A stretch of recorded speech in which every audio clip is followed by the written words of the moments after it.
Contestant number 3, Anthony Ellie. Widening our circle of compassion.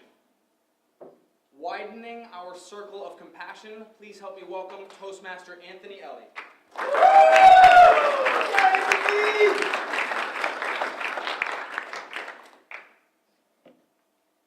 Several days ago, I heard a thoughtful story, a Sikh story. It began with a spiritual master. He took aside his 2 greatest disciples and he presented them with a challenge. He said, take this chicken and kill it where no one can see you. The first disciple took his chicken, went behind a fence, did the deed, and returned to his master. That was easy, he said. The second disciple, however, he had a bit of a more difficult time. He wandered for several days before returning to his master with the chicken still alive. His master was furious. He wanted to know why the chicken was still alive. The second disciple explained, I tried to kill the chicken where no one could see me, but everywhere I went, the chicken could see me. This story demonstrates that we have the ability to extend the idea of consciousness and our compassion beyond human beings to embrace all living creatures. Usually when I tell people that I became a vegan, they think I do it in protest to animal cruelty. And while this is an incredible incentive, it's not the primary reason I began my journey to becoming a vegan. My journey began when I discovered that animal agriculture, raising animals for human consumption, is the #1 cause of species extinction, ocean dead zones, climate change, freshwater scarcity, and deforestation. I hope to encourage all of you to conduct your own personal research on the lesser known aspects of animal agriculture. First, I'm going to share just a fraction of the information that's available about animal agriculture. Then I'm going to talk about one of the hurdles to having a serious conversation about it. And finally, I'm going to bring it into a broader perspective and talk about the moral imperative, why this demands our immediate attention. Let's begin with some facts. I'm afraid there's no way to sugarcoat it. Animal agriculture is devastating our ecosystem in a way that's unmatched by any other harmful human activity. And it consumes an incredible amount of our resources, such as land, water, and grains.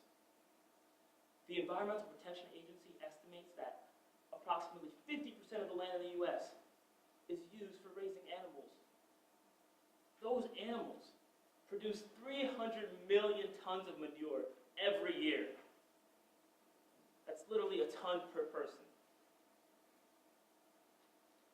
It's a bit unbelievable, but it's terrifying as well, because we can't dispose and properly or productively use all that manure. And so a lot of it ends up in our waterways, polluting our fresh water and our oceans.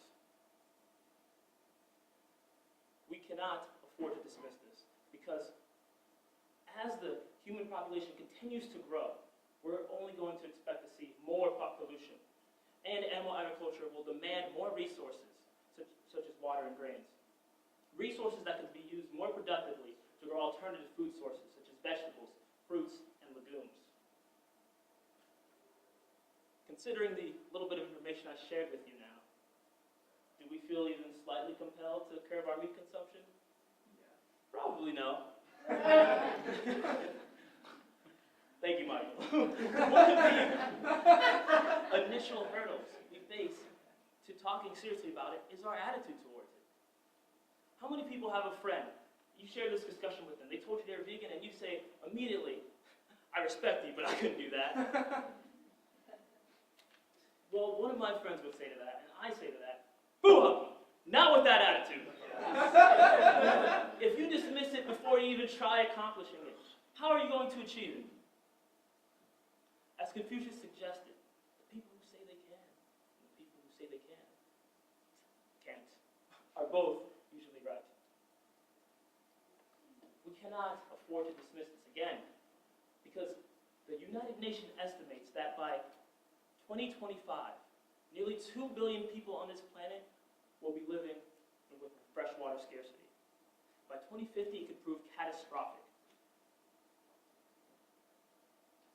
If it's going to affect our livelihood so much, imagine what it will be like for future generations.